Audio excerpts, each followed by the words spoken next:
ஒரு தோழருக்கு கேட்டார், என்ன தோழர் தொடர்ந்து போராட்டமா இருக்குது, இதோட முடிஞ்சிருமா, நம்ம பிரச்சனைகள் எப்பொழுதுதான் முடியும் என்று தோழர் கேட்டார். ஒன்று பதில் சொல்வதற்கு அவருக்கே தெரியும், எல்லோருக்குமே தெரியும். எப்போ முடியும் நம்முடைய போராட்டம், எப்போ பிரச்சனை முடியுதோ அப்பதான் போராட்டம் முடியும். பிரச்சனை முடியாமல் நாம் போராட்டத்தை கைவிட முடியாது. அதனால் அடுத்த போராட்டத்தை நாம் அறிவிக்க இருக்கின்றோம். அடுத்த போராட்டம் நாம் மட்டுமல்ல, மற்ற சங்கங்களை எல்லாம் பேசிக் கொண்டிருக்கின்றோம். அடுத்து நாம் வேலைநிறுத்த அறிவிப்பு தான் கொடுக்க போகின்றோம். ஏனென்று கேட்டால், இந்த அரசாங்கத்திடம் நாம் எத்தனையோ கோரிக்கை வைத்து விட்டோம், எவ்வளவோ பேசிவிட்டோம். அவ்வளவு பேசி இந்த அரசாங்கத்திற்கு புரியவில்லை. கடந்த ஜனவரி 9, 10 2 நாள் வேலை நிறுத்தம் நடைபெற்றது. ஒருவேளை அந்த நடைபெற்ற வேலை நிறுத்தம் அந்த கூட்டு இயக்கம் தொடர்ந்திருக்குமே ஆனால் இந்த பிரச்சனை ஓரளவுக்கு முடிவுக்கு வந்திருக்கு.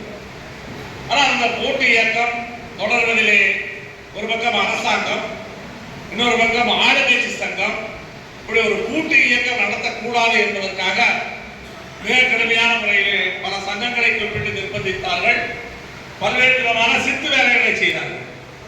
அதனால் நம்முடைய கூட்டு இயக்கத்தை தொடர முடியவில்லை. இப்பொழுது மீண்டும் நாம் கூட்டு இயக்கத்தை தொடர்வதற்கான ஏற்பாடுகளை செய்து கொண்டிருக்கின்றோம். ஒரு வேலை நிறுத்த நோட்டீஸ் என்பதுதான் கொடுக்க போகின்றோம். ஏனென்று கேட்டால் எல்லா பிரச்சனைகளிலுமே பேச்சுவார்த்தை 4 வருடம் முடிந்து 3 ஆண்டு ஒப்பந்தத்தை 4 ஆண்டு ஆக்கினார்கள். இப்போ 4 ஆண்டு முடிந்து 5 ஆண்டு முடிந்து விட்டது. எப்போ மறுபடியும் பேச்சுவார்த்தை? 13, 14 என்று டிவியில தான் செய்தி வந்துச்சு. அதிகாரிகளை கேட்டால்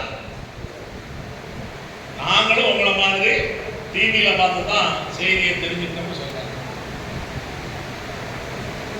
யார் இவர்களுக்கு தகவல் சொன்னது, யார் எந்த டிவிக்கு தகவல் சொன்னது என்பது அந்த டிவிக்காரருக்கே தெரியுமா தெரியாது நமக்கு தெரியல. 13, 14 பேச்சுவார்த்தை இருக்குமா என்றால் இதுவரைக்கும் எந்த விதமான உத்தரவாதம் என்பது இல்லை. அரசாங்கம் பேச்சுவார்த்தையை எடுத்துக்கொண்டே செல்கிறது.